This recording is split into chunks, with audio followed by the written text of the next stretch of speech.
Bell Time by Sophie Tuvey, Chapter 13. I walk into school feeling exhausted the next day. Trips just suck you dry. I keep reminding myself that it was worth it.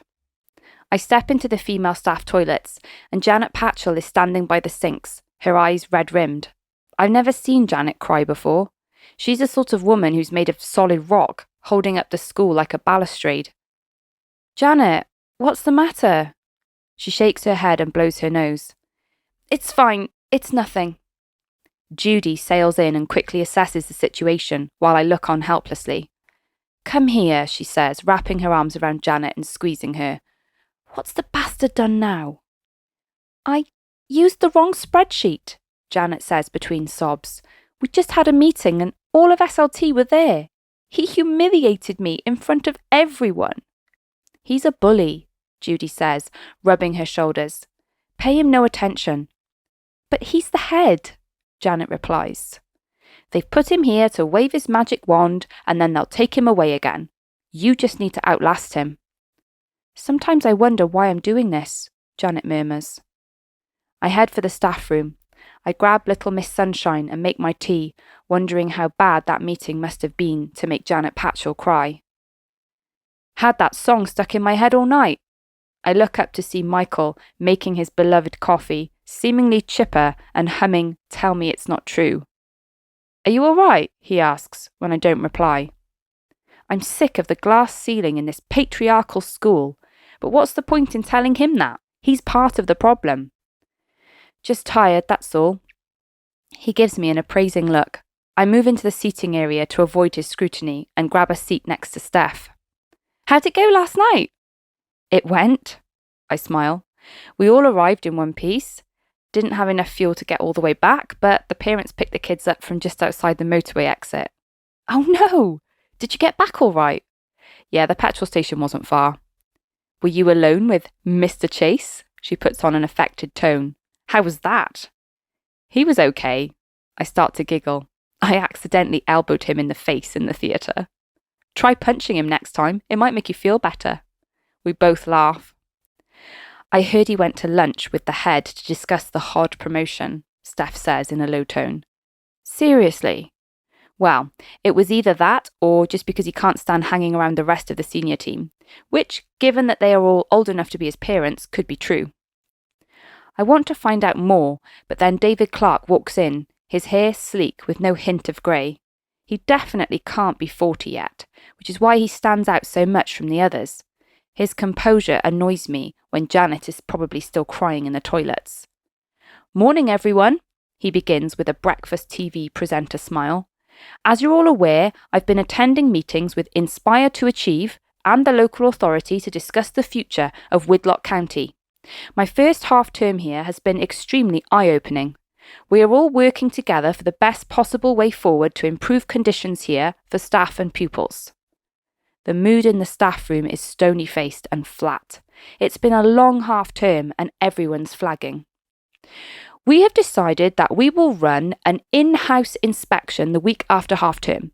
A team from Inspire to Achieve will come in and conduct observations, book scrutiny, and interviews with heads of departments in core subjects.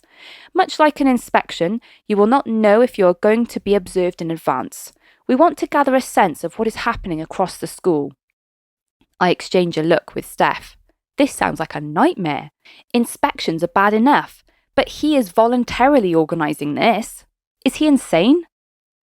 "Of course, we want a realistic picture of what happens in your classroom on a daily basis, but it is definitely in our interest as a school to impress, Inspire to Achieve. This is a great opportunity for us to showcase outstanding lessons and excellent practice." I catch Michael's eye, expecting him to be smugly writing in his planner again, but he's looking at me with an inscrutable expression, almost like concern. I look away. Janet, as our curriculum leader, will send out a lesson plan template. All staff are expected to use this for every lesson during the week of the internal inspection. Please ensure that your plans are printed and ready to hand in to any visitors who come to your classes. Happy half term. I try not to think about how many hours this will take. It's like a gif in my head of David Clark snatching away my story manuscript and shaking his finger at me in reproach. School trip?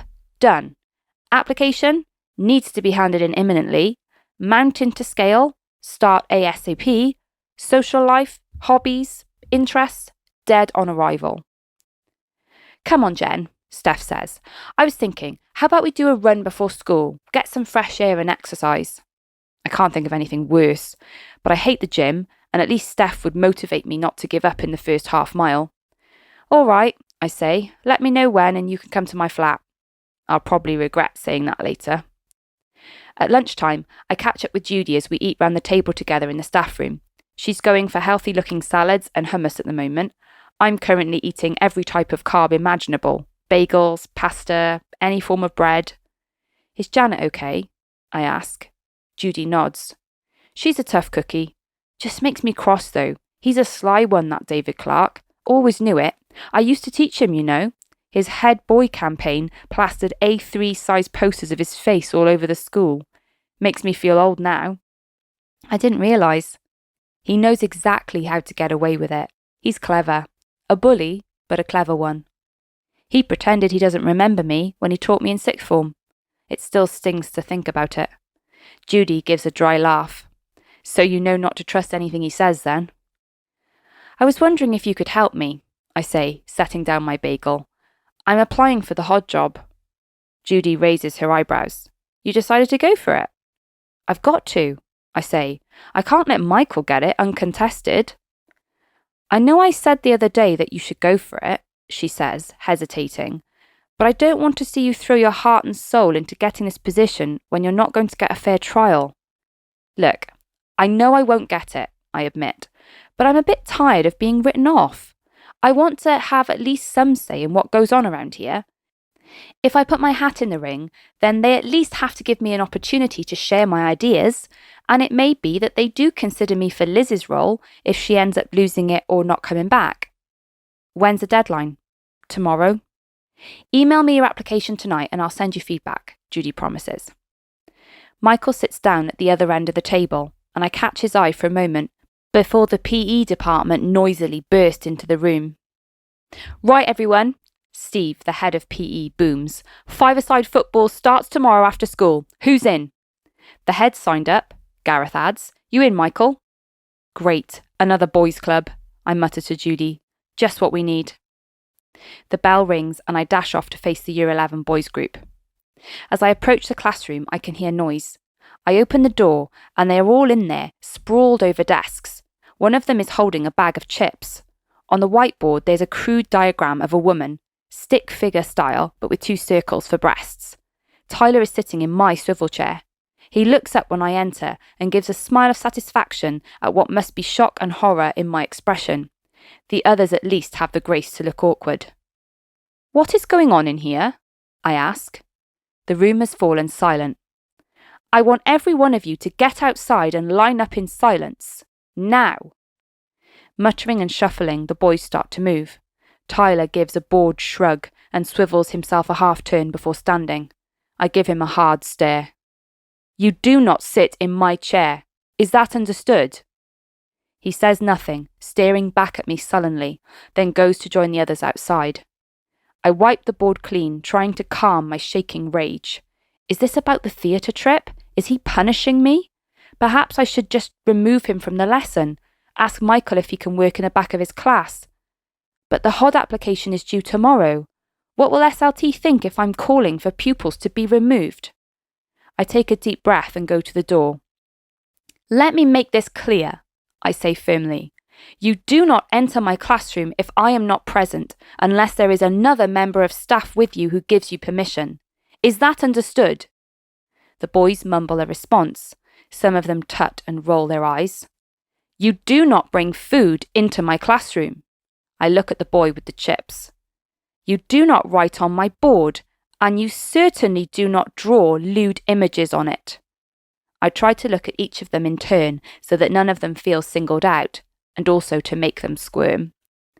Now, you're going to walk in and stand behind your desk until I tell you to sit down. No talking. I lead the way and stand at the front of the classroom while they come back in. Some of them are completely quiet. Others deliberately bang the chairs or their bags against the table. I wait until every last one of them is in position, standing. You may now sit down. The mood in the classroom is toxic, and there's no way I can launch into a jolly starter activity after that performance. It's time for an impromptu exam practice task. Handing out lined paper, I give instructions as I walk around the room. You will complete a timed writing task using an exam-style question, I explain. Write about a time when you were unfairly treated. As I pass Tyler, I stumble over a sports kit bag that's been left in the aisle. Thankfully, I don't completely lose my balance and fall over, but some of the boys laugh, and I get the feeling that someone is doing something behind my back. I stand up and see Tyler quickly move his arm and look up with a mock innocent air. Can you please keep bags under the desk? I say with annoyance. I move to the computer to take the register, and there is some scuffling and muffled noise from the class. When I look up, they all fall silent and start writing hurriedly. Then I notice all their bags are deliberately placed to block every aisle. This is not a day when I want to fight this battle. I pretend that I haven't noticed anything and stay at my desk while they complete the writing task. Tyler seems to be writing rather enthusiastically. Finally, their 30 minutes are up and I feel ready to face them again. I'd like you to swap your writing with someone else now, please, I call out, and you're going to read it and write down one thing they've done well and one thing they can improve. In the general kerfuffle of swapping sheets and the release of talking again after a time of silence, a pen lands on the floor by my desk. Whose is this? I ask, leaning down to pick it up. I tap that, a voice mutters, and someone snorts. I hear it distinctly, and I think it's from Tyler's direction, but I can't be sure. Miss, there's a pen on the floor over here too, Ollie shouts in mock earnestness. Then I'm sure you can pick it up, I say, icily. Thankfully, the bell is going to go soon, so I let them messily appraise one another's work and watch them closely for any other misdemeanours. I watch Tyler the most. I'm sure he's at the centre of this out-and-out rebellion. Miss, can you read my work? Tyler asks, holding his page up. Yes, I say, deciding I need a different tactic. I carefully make my way over to him without falling over any bags and take the page. There's sniggering and chit-chat behind me as I scan through his writing, but I ignore it. It seems that Tyler has written about how his teacher did not allow him to go on a school trip. He's called the teacher Miss Watson, but it's obviously about me. The bell goes, and the boys start to head out of the classroom, leaving their papers in a scattered pile on the back desk. Tyler stands up to leave. Tyler, I say, I'm sorry that you didn't get to go on the trip. His eyes challenge me and he stays silent. I will do my best to make sure you get a place next time. He turns to leave, but his silence is unsettling. I stand and wait for him to go. At the door, he looks over his shoulder to stare at me once more. Then he gives a smile of triumph before walking out.